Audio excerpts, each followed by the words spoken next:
Hey guys, welcome to a brand new episode of Cult Movie Tuesdays right here on Night Owl Video. Today I am talking about The Omega Man starring Charlton Heston. So I hope you'll stick around for my thoughts on this film. We'll be talking about synopsis, cast, production, my thoughts on the film, and all that jazz. So we'll dive right into it. Thank you to everybody who has recently subscribed, given me the thumbs up, and left comments. I appreciate all of your thoughts on the films that I review and show in my thrifting hauls and things like that. So yeah, I'm talking about The Omega Man today. This coming Friday, on Fright Friday, I do have a review of Horns with Daniel Radcliffe, directed by Alexandra Aza. So be sure to tune in for that on Friday, this coming Friday. But with that, let's jump into this. Now, this is a 4-movie set that I got a Warner Brothers Ultimate Sci-Fi Collection. So it has Logan's Run, The Omega Man, Soylent Green, and Westworld. So I'm going to be talking about this film right here, The Omega Man. I can show you the disc as well. It has some cool, kind of cool, like 70s looking artwork on the disc as well.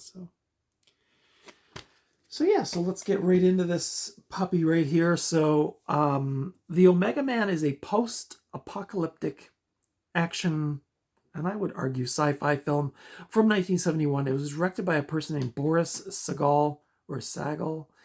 He mostly did TV stuff, directing TV stuff. The Twilight Zone, Alfred Hitchcock Presents. I don't think he had a lot of film director credits. But this was one of them. This was, sadly, near the end of his life. He lost his life at a young age. I didn't know this, but apparently he died in a tragic accident involving a helicopter. Apparently, when he got out of the helicopter, he was very, or I guess in general, he was preoccupied with the filming of this movie, or the filming of a movie called World War III. And this was about, I think, 1982. So this is about 10 years later. And he was very absorbed with the production of this film. So much so that, according to what I read, he stepped out of the helicopter to, I guess, near the set or something like that. And he was so preoccupied with thought that he got out of the helicopter on the wrong side and walked directly into a helicopter blade propeller, and he was nearly decapitated. And apparently they took him to a hospital like 6 hours away or something for like surgery, but he ultimately ended up dying from his injuries, which was quite sad. So yeah, rest in peace, Boris Sagal, or Sagal. Yeah, it's kind of a hard point to walk away from, but kind of a sad story. I think he was only in his 60s, I want to say, or late 50s maybe. So yeah, so he died prematurely. Tragic, but anyway, rest in peace. Thank you for making this movie. The synopsis for The Omega Man is Dr. Robert Neville has developed an experimental vaccine which makes him the only immune survivor of a biological catastrophe. A gang of homicidal mutants blame science for their condition and attempt to kill him. This film stars Charlton Heston in the lead role, along with Anthony Zerbe and Rosalind Cash. This film is based on a 1954 novel called I Am Legend by Richard Matheson. And maybe the character's name sounded familiar when I said it. There have been 2 other adaptations of this film, of this novel. The first being The Last Man on Earth from 1964, which stars Vincent Price. And probably more recent, or probably more the film that you would remember more, is the 2007 version, I Am Legend, starring Will Smith. How are people feeling about Will Smith now? Because I think, isn't he doing, wait, am I remembering this correctly? Is there a remake of Planes, Trains, and Automobiles, and it's got Will Smith in it? Is that a fever dream that I had? I don't know, but after he did the slapping at the Oscars, like, are people still, I don't know. I was really turned off by Will Smith after that, but I don't know. I guess we'll see. Sometimes I think that people just forgive people. I don't know. Which is disappointing because I do like Will Smith as an actor, and I've liked a lot of his films up to this point. But I Am Legend is also a great adaptation of the novel of the same name. Now, apparently the film. I have not read the novel, but apparently this film with Charlton Heston differs quite differently from the book in several ways. In the novel, apparently humanity is destroyed by a bacterial plague that's spread by bats and mosquitoes, which turns the population into like vampires. In this movie, biological warfare is the cause of a plague that kills most of the population, and the symptoms are asphyxiation, and then it turns a whole bunch of them into these like night-dwelling like albino mutants or whatever. So that's a difference from the novel, and also from the now I've not seen the Vincent Price version. In the 2007 version, it is like these zombies, like these they can't come out in the daylight, nighttime zombie type things, mutants. So yeah, exterior filming of this film with Charlton Heston took place throughout the Los Angeles area. Apparently, Charlton Heston's character's house was on the back lot of the Warner Brothers ranch. And I was also sad to read that was demolished just 2 years ago for the entire site's redevelopment. So if you were a fan of the Omega Man, you were hoping to go see Neville's house, it's been demolished. So that's kind of weird that it survived all that time and then they destroyed it. I don't know. It's kind of strange, but to create a deserted looking city for the post-apocalyptic vibe of this film, they had to shoot on Sunday mornings because apparently it was very quiet on the weekend mornings in the Los Angeles area. In the 70s on Sunday mornings, apparently it was just dead. I'm guessing it's not like that anymore. Probably it's like nonstop craziness 7 days a week. But back in the 70s, you could find parts of the business district in LA on a Sunday morning that were mostly deserted. So I guess it was back in the old days when people took Sundays off. Now we have gotten accustomed to Sundays being sort of just another day. But yeah, even as a teenager, like where I lived, shopping malls weren't open on a Sunday. Like that was just the way it was until like the 90s, I guess. So yeah, now apparently if you look closely in the background, you can see, so they filmed it on these Sunday mornings when it was mostly deserted. Apparently if you look very closely, you can see some pedestrians and some cars driving by. It's funny, I didn't know that until doing my research for the film. When I was watching it the other night, I was actually thinking to myself, I wonder, like, okay, they had to block off the streets to do this. I wonder if there's any, like, somebody in, like, a window of a building or something that makes a movement or something. So I was kind of looking closely, but I guess I'll have to do a rewatch to see where you see those people, because apparently they accidentally did make it into the film. This film, The Omega Man, currently holds a 65% on Rotten Tomatoes and a 6.4 over 10 on IMDb. Roger Ebert awarded 2 stars out of 4, but found the mutants, quote, a little too ridiculous to quite fulfill their function in the movie, unquote. Now, the reason I decided to do this movie at this time, and I've tried to watch this movie a couple of times, and I've given up on it both other times, but I have been on a bit of a Tim Burton kick lately, and I heard an interview with him where they were asking him, like, name your 3 favorite films or whatever, your 5 favorite films. And he was kind of put on the spot. But the first one he said was The Omega Man. And I was like, oh, I remember, like, I have this in my collection. So I was like, maybe there's something more to this film. So I maybe give it a third chance. I think he said one of the other films he mentioned was Where Eagles Dare, which I have never seen before. But he mentioned this movie, so I was like, maybe I need to go and give this another shot. If Tim Burton likes it, heck, maybe I do too. So I did sit down and, I don't want to say I forced myself to watch it, but I was committed. Let's just say that.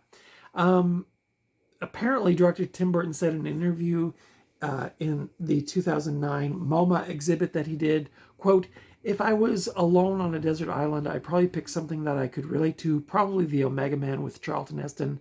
I don't know why that is one of my favorite movies, but it is," unquote. So apparently he also said that if it's on TV, whenever he's flipping through channels, if it's on, he'll stop and watch whatever's remaining of the film. So he really, really likes the movie. I think he kind of likes the loneliness of it, just the, being alone in this world. And it's like, up until Charlton Heston meets this little band of other people who are not infected, kind of like the Will Smith movie, he's going through his day-to-day activity by himself, and the city's abandoned, and he's talking to like a bust of Julius Caesar, I think. In the Will Smith version, he's talking like mannequins at a video store, which is a cool scene. So maybe Tim Burton kind of likes that lonely element to it, which obviously is reflected in a lot of his characters. Now, the writer, Richard Matheson, apparently didn't really care for the Last Man on Earth, the Vincent Price version, and he didn't really care for the Omega Man either. He said that, quote, "The Omega Man was so far removed from my book that it didn't even bother me." That's a quote from Richard Matheson, apparently. So the book must be fairly different from the movie adaptations. I don't know. I don't know if he's still alive or if he saw the Will Smith version, what he thought of that, but he apparently didn't really care for this version. He felt it was so different from his novel that he just was indifferent. My thoughts on this film, not too bad of a little sci-fi film from the 70s. It's a little goofy. I think the mutants,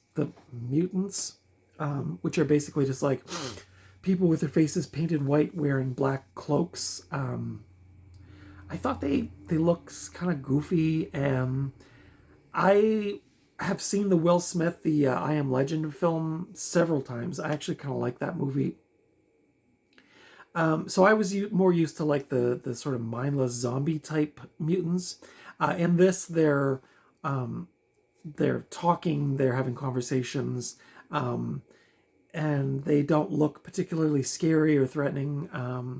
So that kind of took me out of it a little bit, as opposed to the Will Smith movie. I was like, ooh, these zombies in that film were kind of scary.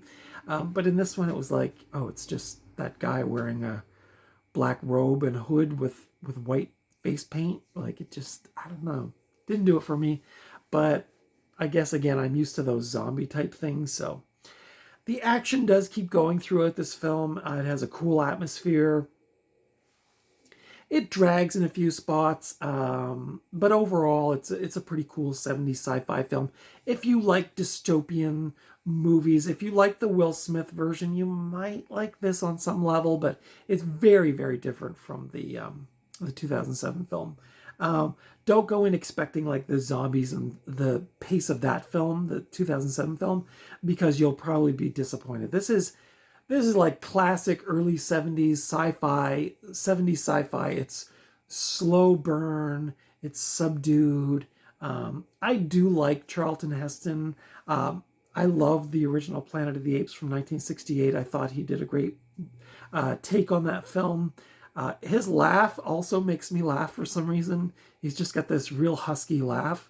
And whenever he laughs in the film, I do too. I just think it's really charming.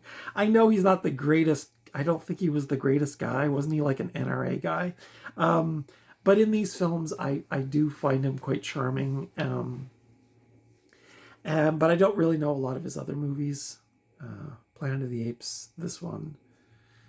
He did, I guess because Tim Burton was such a big Charlton Heston fan, he does appear in the remake of Planet of the Apes that Tim Burton did in 2001. So I'd kind of forgotten about that, actually. It was only when I was doing my research that I read that. But yeah, I don't go in expecting like this, like the intense sort of horror action of the Will Smith version.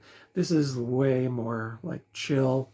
It's definitely got those kind of like late 60s, like hippie kind of vibes. with some of the characters. There's that not love story, but there's like a little connection he has with this lady in the film, which was okay. Apparently, Whoopi Goldberg on her TV show thought that was the first on-screen interracial kiss, but apparently it had been preceded by another film. But apparently Charlton Heston, I was reading this, and don't quote me, I was just reading this on Wikipedia, but apparently Charlton Heston appeared on the Whoopi Goldberg show or something like that, and she mentioned it, and he said, oh no, it was somebody else. But then apparently he kissed her on the show, and Whoopi Goldberg was quite she liked it. Suffice to say, but I don't know if that's true or not. I just read that on the internet, so you can't believe everything you read on the internet. But yeah, I thought this was an okay film. I did kind of have to push myself to get to the end. The end is really kind of hokey. It gives it that kind of Hollywood ending, but unlike the Will Smith version, this one's I don't know.